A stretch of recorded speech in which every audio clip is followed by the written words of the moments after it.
honestamente confesso que a minha mente está alerta, meu coração está receptivo, estou pronto para receber a incorruptível, a indestrutível, sempre viva semente da palavra de Deus. Eu nunca mais serei o mesmo, nunca, nunca, nunca. Pai, essa é a tua palavra, no nome de Jesus, continue falando conosco, amém e amém. Pode se assentar, meu irmão.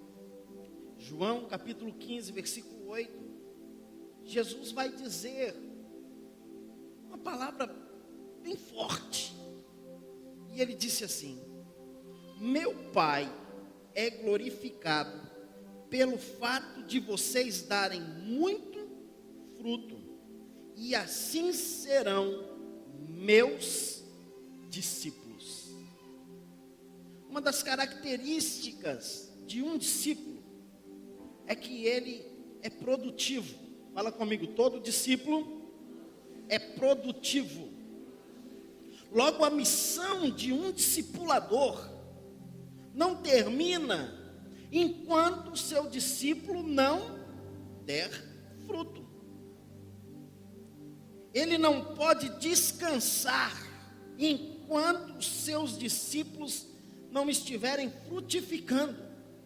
A missão do discipulador não é e não está limitada apenas a formar o caráter desse discípulo, mas a missão desse discipulador envolve desenvolver o seu serviço e levá-lo a frutificar. O que nós precisamos compreender nesses dias é que nós somos discípulos de Jesus. Então eu vou repetir, que eu acho que você nem está aqui. Nós somos discípulos de Jesus. Eu quero falar essa noite sobre discipulando essa geração. Nós estamos numa geração que necessita ser discipulada. Uma geração que necessita de um acompanhamento. Existem pessoas que eles não conseguem ainda dar os primeiros passos. Elas necessitam desse discipulado. Qual o preço desse nosso novo projeto? Para a gente colocar parte elétrica, para a gente colocar forro, para a gente tirar os ar-condicionados daqui e levar para lá, tudo isso gera custos. Esse novo projeto, para a gente entrar, o templo, para funcionar como estamos aqui agora, necessitamos de aproximadamente esses valores que foram falados. Agora, tudo tem um custo, mas esquece esses valores agora e olha para o custo da nossa omissão. Você sabia que toda omissão tem um custo e não é zero? Olha para o teu vizinho e fala com ele assim: o custo da sua omissão não é zero. Fala com ele: não seja omisso. Hoje nós fomos às urnas no nosso país.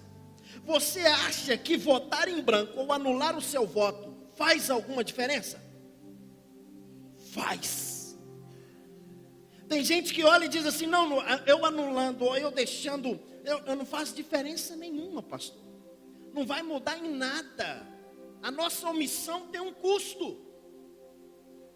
O custo da nossa omissão, o mínimo que seja, vai pesar sobre nós. Precisamos analisar qual é esse custo. Engano nosso em pensar que a nossa vida não tem custo.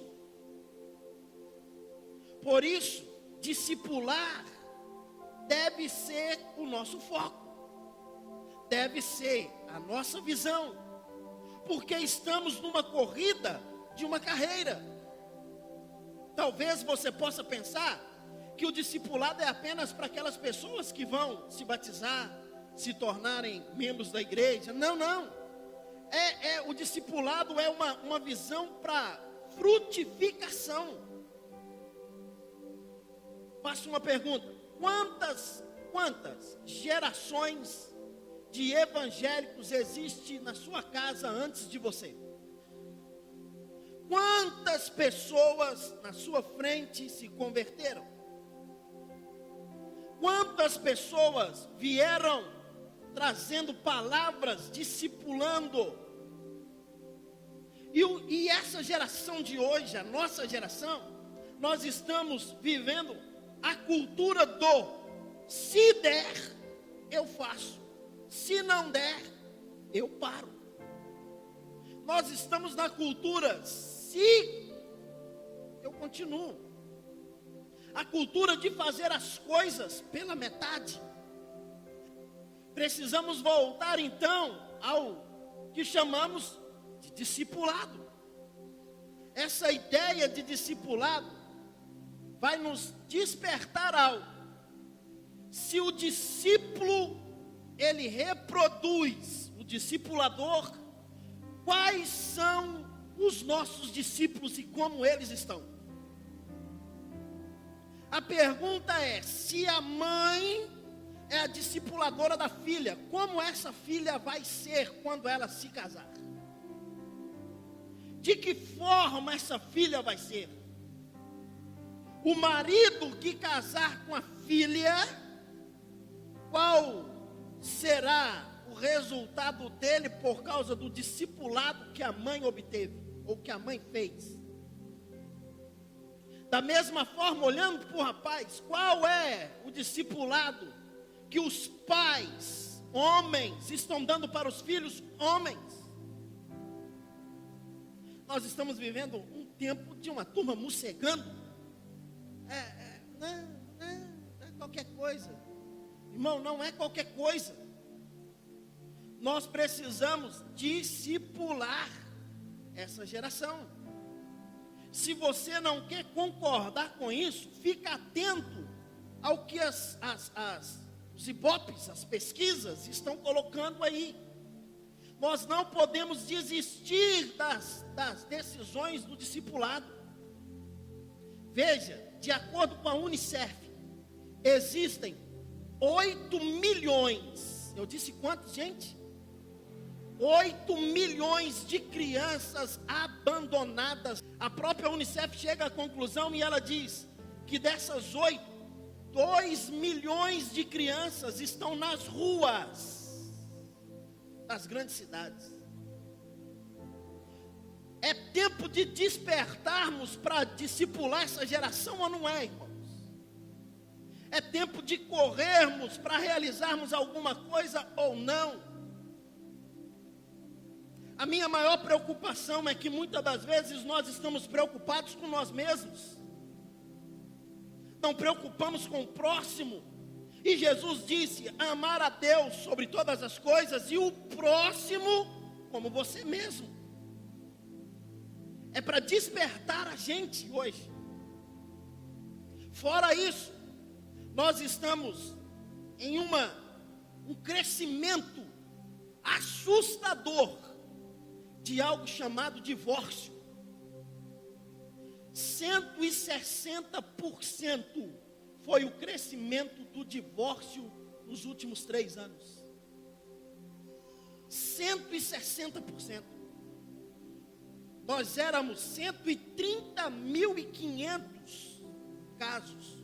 Hoje somos 346.100 casos. Precisamos voltar para onde? Para o discipulado. Olha o que Timóteo diz, capítulo 2, Paulo escreve a Timóteo, capítulo 2, versículo 1 e 2.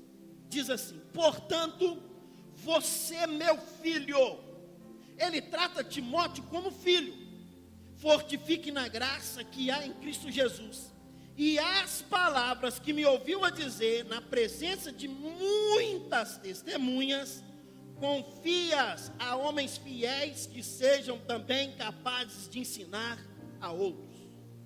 Olha o que Paulo vai relatar a Timóteo. Timóteo, preste atenção.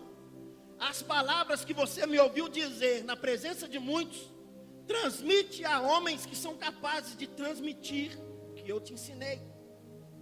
Por isso no capítulo 11 de 1 Timóteo, de 1 Coríntios, Paulo vai dizer, seja meu imitador, porque eu sou imitador de Cristo. Ou seja, eu reproduzo aquilo que Cristo me mandou reproduzir. A nossa preocupação deve ser como está a nossa geração e como será a nossa geração daqui a 10 anos. O que nós estamos falando para essa geração? O que nós estamos trazendo para essa geração? Timóteo ouviu da sua mãe, ouviu da sua avó, ouviu de Paulo ensinamentos preciosos. Quais são os ensinamentos que nós estamos ensinando? Nesses últimos dias, os pais têm transferido as responsabilidades para as escolas. As escolas, por sua vez, transferem a responsabilidade para o governo. O governo, por sua vez, transfere as responsabilidades para a sociedade. E no final da história, nós não estamos discipulando essa geração. Essa geração que está conturbada, perdendo o melhor que poderia estar vivendo. O que está faltando, meus irmãos? Está faltando a gente voltar a essa forma discipular e começar dentro da nossa casa. Está faltando investimento. Fala comigo, investimento. Investimento é a única maneira de fazer algo crescer. Falta investimento. Qual o investimento que você está tendo com a sua casa, com a sua família, com seus filhos? E investimento não são valores, investimento de tempo. Qual investimento nós estamos tendo? Quantos pais transferem esse investimento para a mãe? E mãe transfere para o pai. E no final da história não estamos gerando esse investimento. Preste atenção. Discipular é uma das coisas que Jesus mais falou depois que ele ressuscitou. Até ele morrer na cruz, ele falou que ele iria morrer, curou, pregou, ensinou, deu correção, trouxe para perto. Mas quando ele morre, ressuscita, ele começa a dizer: ide pelo mundo e preguem o evangelho. Discipulem, façam discípulos. Seja criterioso, tenha cuidado. Ele estava falando de investimento. Ele nos comissionou a fazer discípulos. Jesus deixou apenas um plano. Não existe segundo plano. Não existe plano B. Jesus deixou o plano A. Plano A é: fazei discípulo. Só pergunta, pelo amor de Deus. Olha para o teu vizinho e pergunta: como vai o seu discípulo?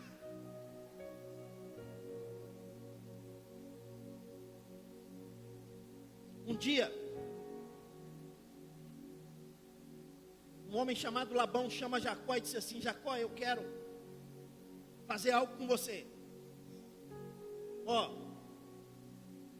tudo que você cuidar, você vai me dizer a forma do seu rebanho ser uma bênção. Como você quer? A partir de então você escolhe. Se as ovelhas nascerem malhadas, você fica com malhadas e eu fico com as outras que nascerem. Labão trouxe para Jacó um direcionamento. E ele disse assim: agora, você a partir de então não vai ter mais salário. Não pago salário para você. Jacó, o nome Jacó significa trapaceiro, enganador, uma série de coisas. Mas nessa hora Jacó se encheu de ousadia, irmão. E Jacó disse assim: fechado, deixa comigo, que você vai ver que nós vamos romper essa barreira. E aí eu queria que você abrisse a sua Bíblia, Gênesis capítulo de número 30, versículo de número 37.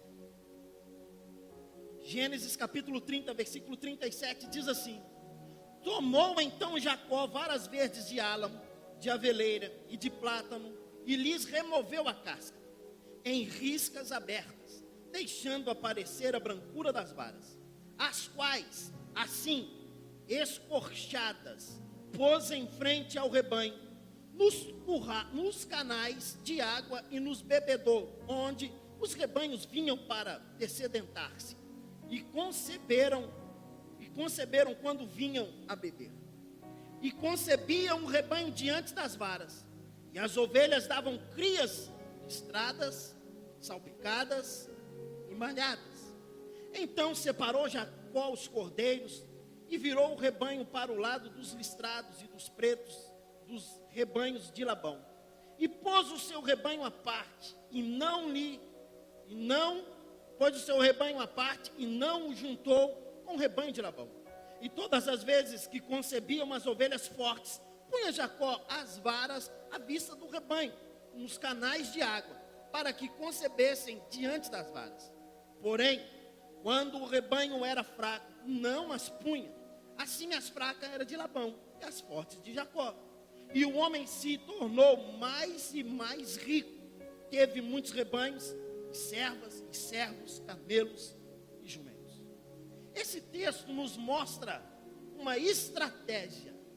Qual estratégia? Uma estratégia de crescimento. Se nós queremos um crescimento em todas as áreas da nossa vida, nós precisamos levar essa estratégia. Essa noite você sai daqui com essa estratégia para você avançar.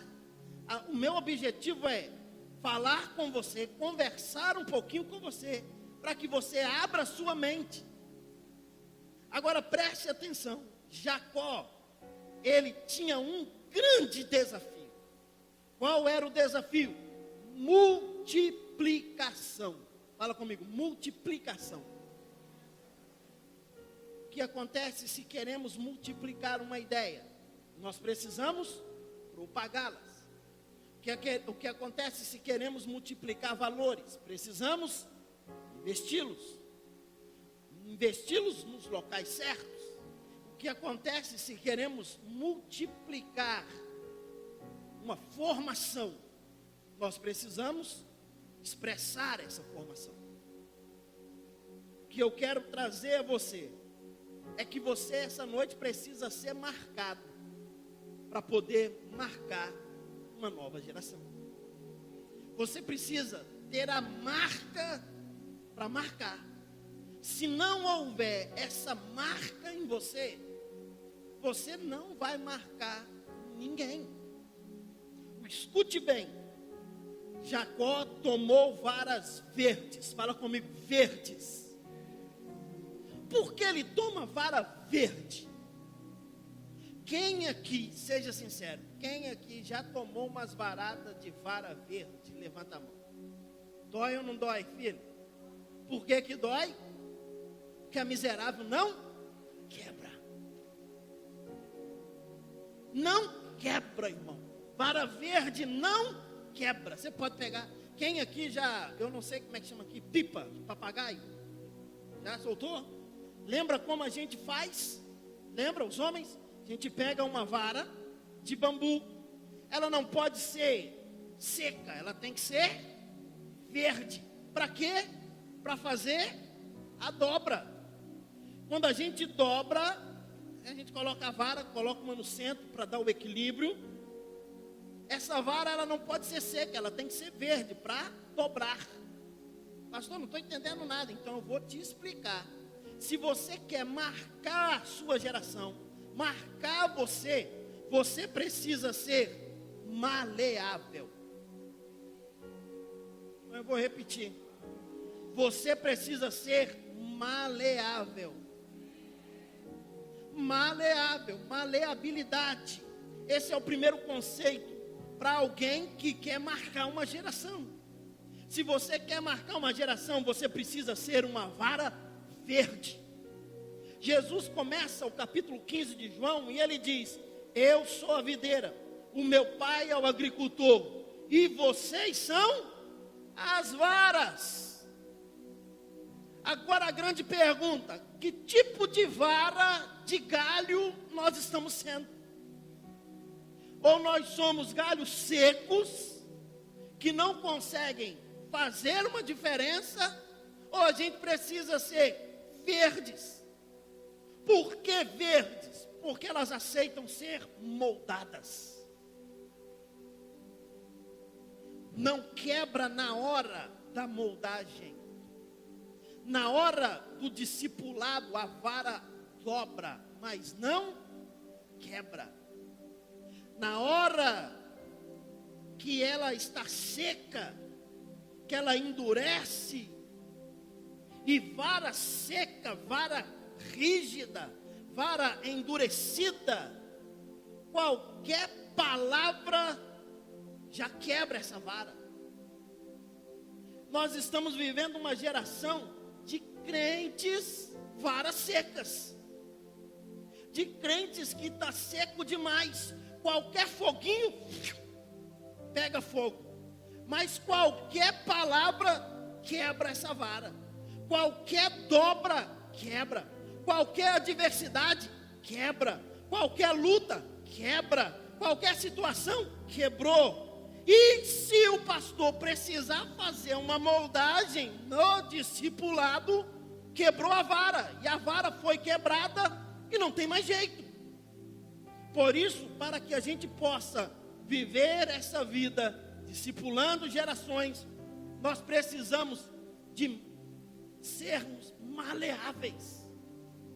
Vara verdes, pessoas que estão dispostas à mudança. Vara verdes, pessoas que aceitam repreensões, aceitam trabalhos. Vara maleáveis, pode se dobrar facilmente, se adapta em qualquer formato dentro de uma forma. Ela se adapta. Ninguém que não é maleável pode ser moldado. Ninguém. Paulo escreve em Romanos capítulo 12, ele diz: rogo-vos, pois, irmãos, pelas compaixões e misericórdia de Deus, que apresenteis o vosso corpo como sacrifício vivo, santo, agradável a Deus, que é o vosso culto racional. E não vos conformeis com este mundo, mas transformai-vos pela renovação da sua mente. Somente varas verdes podem viver uma mente transformada. Para que isso aconteça, para que essa transformação aconteça, é preciso aceitar as propostas de mudanças. É preciso ser maleável, é se enquadrar dentro dessas mudanças. Pessoas endurecidas pelo orgulho jamais vão experimentar uma mudança na sua história. Então, primeira marca que você precisa ter para discipular uma geração, você precisa ser maleável. Amém, gente? Segunda marca, olha, versículo 37. Tomou então Jacó varas verdes, de álamo, de aveleira e de plátano. Ele toma 3 tipos de varas.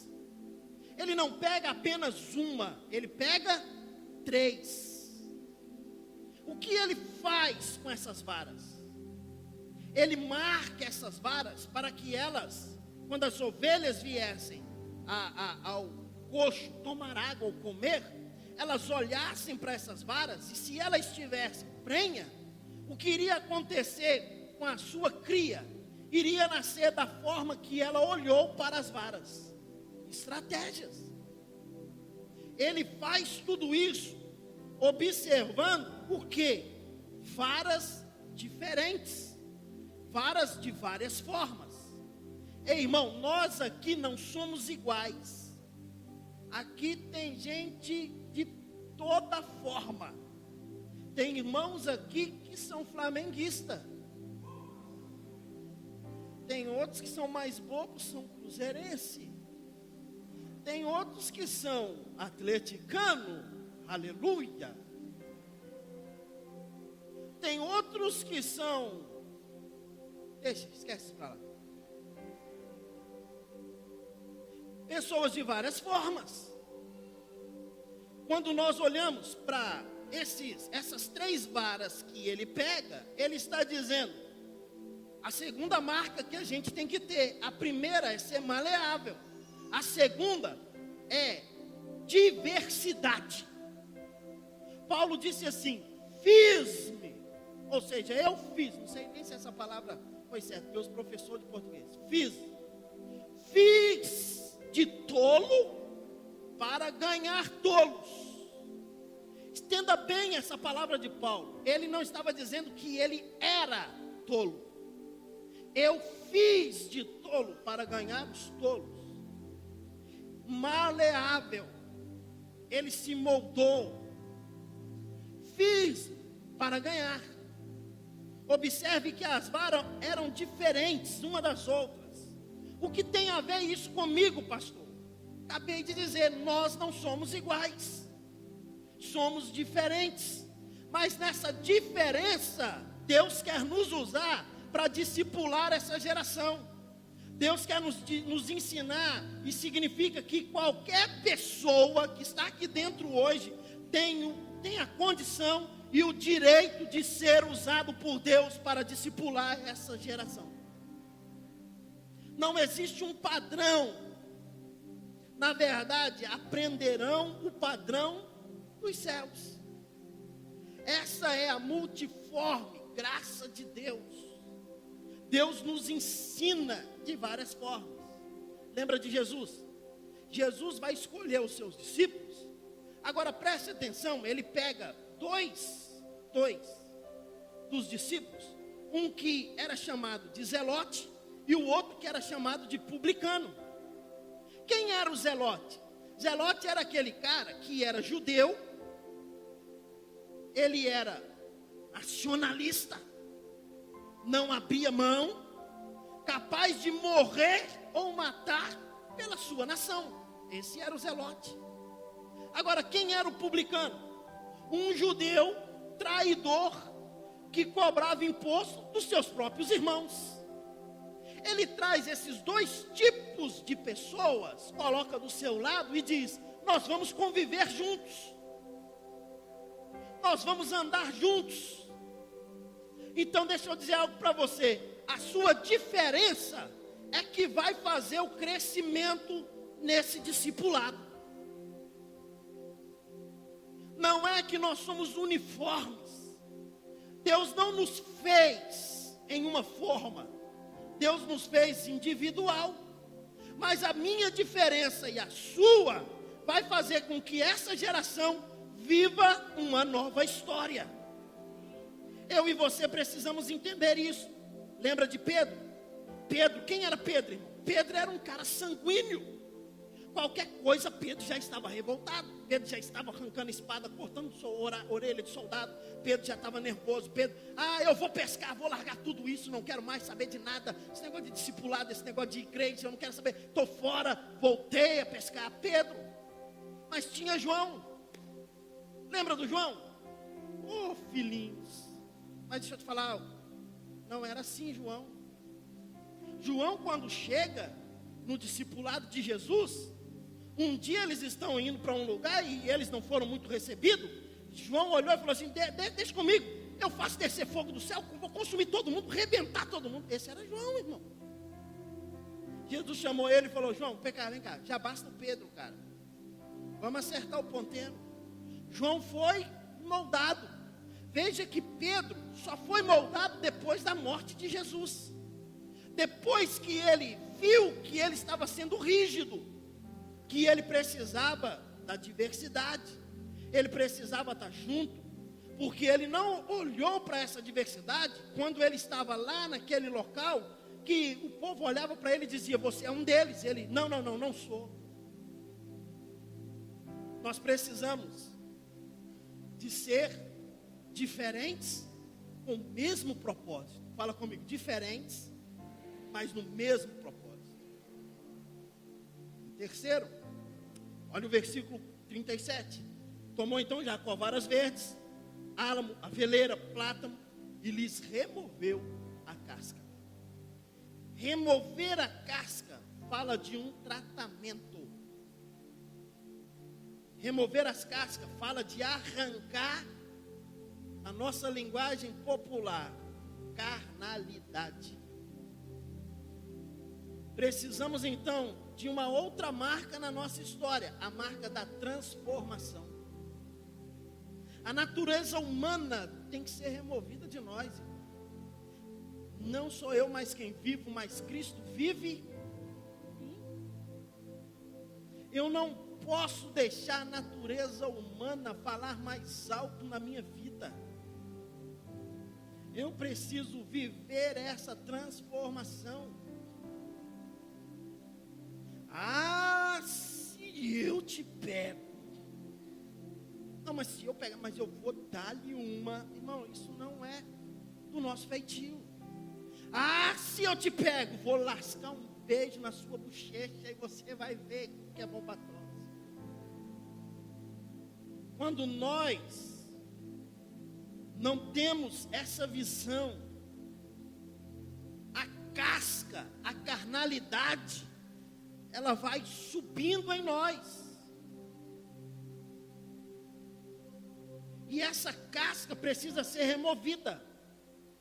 Dentro de você existe o melhor que Deus colocou. Só que essa casca tem que ser tirada. Se você não remover essa casca, não vai sair de dentro de você o melhor que Deus colocou aí. Vai ficar aí dentro. Mas para que adianta ficar aí dentro? Tem que sair para fora. Você sabia que tem hora que Deus chega e fala assim: ei, eu preciso fazer com que você saia para fora aquilo que eu já pus aí dentro.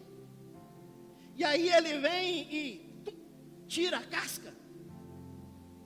E todas as vezes que se tira uma casca, dói. Verdade ou não é? Já machucou, já sofreu um ralado. Na minha época, quando sofri um ralado, a gente nem falava com a minha mãe. Porque se falasse com a minha mãe, ela falava assim: passar metiolate. E na minha época, aquela miséria daquele metiolate ardia mais do que jogar pimenta. Hoje é mamão com açúcar. Metiolate não arde. Não arde. E a gente não. E aí, meu irmão, começava a ficar aquelas cascas, daquela ferida. E aquilo incomodava. E a gente coçava, e eu coçava. E quando coçava, tirava a casquinha, doía. Ai, saía sangue. E a maior dor era na hora que ia tomar banho. Porque a água caía ali, porque estava numa carne, estava doendo. Sabe, tem hora que Deus olha e diz assim: ei, eu preciso arrancar essa casca. Eu preciso tirar essa casca que nós poderíamos denominar aqui tantas coisas. Casca do orgulho, casca da inveja, casca de tantas coisas. Deus fala assim: eu preciso arrancar isso. Porque não é isso que eu coloquei dentro de você, rapaz. O que eu coloquei dentro de você foi o meu espírito. E o meu espírito tem o melhor para a tua história, para a tua vida. E aí ele quer arrancar essa casca. Eu faço uma pergunta: qual a espessura da sua casca, irmão? Tem gente que diz: não, pode vir porque eu sou cascudo. Já viu? Sou cascudo. Cascudo que eu conheço é um peixe que come lama. Irmão, não, você não é cascudo. Você é maleável. Você é transformado. Você tem uma transformação de vida. Você tem uma mudança. Você não é daqueles, bateu na direita, eu enfio a mão. Não. Você é daqueles que Jesus ensinou. Bateu na direita, oferece à esquerda. Disse assim: vamos caminhar 1 milha. Não, vamos caminhar 2. Não, eu quero a sua túnica. Toma também a capa, leva tudo. Fica à vontade. Eu quero aprender a discipular essa geração.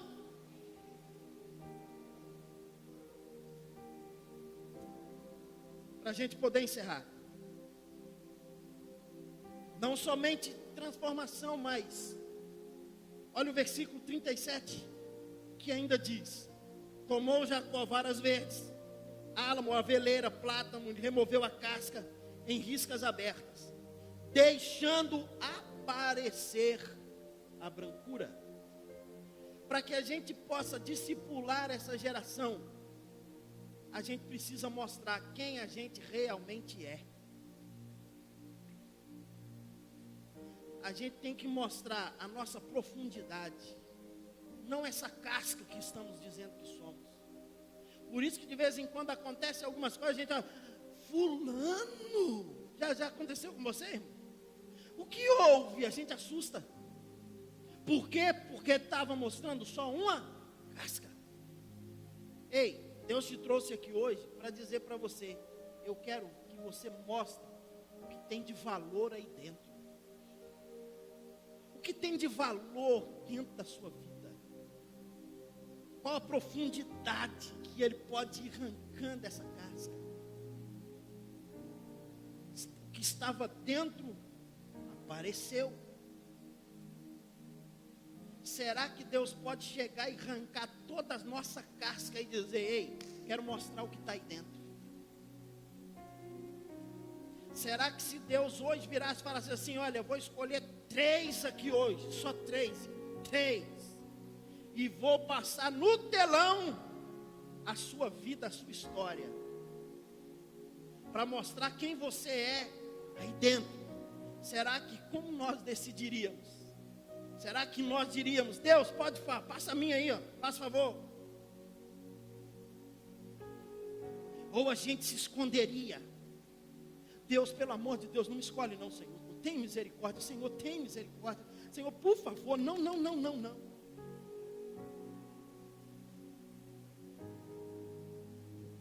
Deixa aparecer quem você é.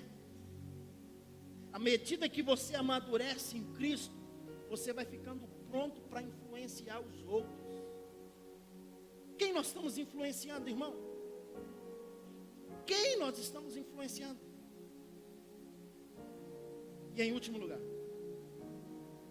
depois de colher varas, depois de tirar essa casca, depois de cavar, Jacó tomou uma atitude. Fala comigo, uma atitude. Eu preciso tomar a mesma atitude. O que ele fez? Ele pega essas varas, vai expor essas varas. A exposição dessas varas fez com que Jacó tivesse o resultado primordial. Quando ele expõe essas varas no coxo, que as ovelhas vêm para alimentar, para tomar a água, todas as ovelhas que estavam prenhas, elas olhavam para essa casca, ou para essas varas, e elas reproduziam conforme o que elas estavam vendo. Vamos lá na história, presta atenção. Jacó e o sogro Labão. Labão olhou e falou assim, para mim discipular Jacó, e Labão foi um discipulador na vida de Jacó, porque Jacó era trapaceiro, enganador, e Labão era um verdadeiro lambão. A primeira lambança do cara foi, trabalha para mim 7 anos que eu te dou a minha filha como esposa. Ele trabalhou 7 anos, e no dia do casamento ele entregou a filha que não era prometida, entregou a outra. Aí o cara apresenta e diz assim, ei, não foi essa que você me prometeu? Irmão, mas aí, bem feito para Jacó, não é verdade? Bem feito, irmão, pode colocar 50 mulheres aqui, tampar as minhas vistas e dizer assim, pega apenas na mão de cada uma delas, eu vou saber quem é a pastora Meire.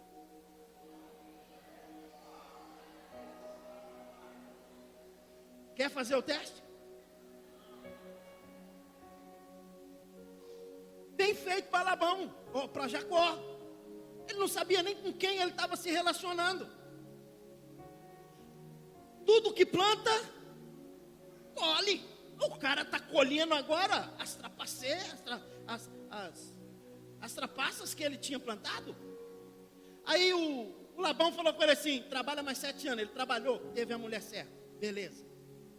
Ele continua trabalhando, recebendo um salário, sua vida está indo, caminhando, e ele vai caminhando. Um dia chega o sogro e diz assim, ei, a partir de hoje não vou te dar salário. Ele diz, tá bom, mas o que? Conforme a produção das ovelhas, as ovelhas é sua e você separa o seu salário. Perfeito. Chegou a hora dele dar o troco no sogro, irmão. O que ele fez? Tomou essas atitudes. Pega essas varas, varas que ele detalhou, e ele disse: olha, todas as ovelhas que nascerem salpicadas são minhas, as restantes são suas. Labão falou assim: perfeito. Ele pega as varas e ele expõe as varas. Ele não só fez as varas, não teve só as escolhas, não tirou só a casca, não. Ele expôs, colocou à vista das ovelhas. E ele ficou esperando. Vinham as ovelhas, ovelha robusta, bonita, o cara ainda escolhia. Ele direcionava para o coxo onde estavam as suas varas. E elas olhavam e elas davam crias de acordo com a vara, o desenho que ele tinha feito na vara. Pastor, como é que é isso, irmão? Você vai ter que perguntar para Deus, porque foi um direcionamento que Deus deu para ele. Labão chega para ele e diz assim: quantas ovelhas? 50 ovelhas listradas são minhas. Nasceram essas 5 ovelhas normais que são suas. Agora eu falou assim: então tá bom, mês que vem as ovelhas listradas são minhas e as salpicadas são suas. Perfeito. Jacó vai lá, pega outra vara, pega as varas, corta as varas, faz as varas salpicadas, coloca na frente. Vem as ovelhas. Quando as ovelhas vêm, ele direciona, as ovelhas criam salpicadas. Quando chega Labão, diz: e aí, 50 ovelhas salpicadas, 5 ovelhas listradas. Jacó olhou e falou: mas o mês passado era mais listrada? Por que agora? Nada. O texto diz que eles foram fazendo dessa forma. E o texto diz que cada vez Jacó ia prosperando. Louvor, por favor. Quero terminar dizendo algo a você. Quer viver o melhor de Deus? Quer viver o melhor do Senhor na sua vida, na sua história? Aprenda a ouvir a Deus. Aprenda a fazer o que Deus determinou. Aprenda a ouvir a voz do Senhor e colocar em prática aquilo que Ele pediu a você. O que Ele pediu a você? Ele deu essas instruções para Jacó em um sonho. Ele diz: Jacó, quando você colocar essas varas, elas vão nascer dessa forma. Irmão, deixa eu terminar dizendo algo para você. As estratégias que Deus te dá são estratégias para avanço, não estratégias para abatimento. Deus está querendo que eu e você mudamos a mentalidade dessa geração.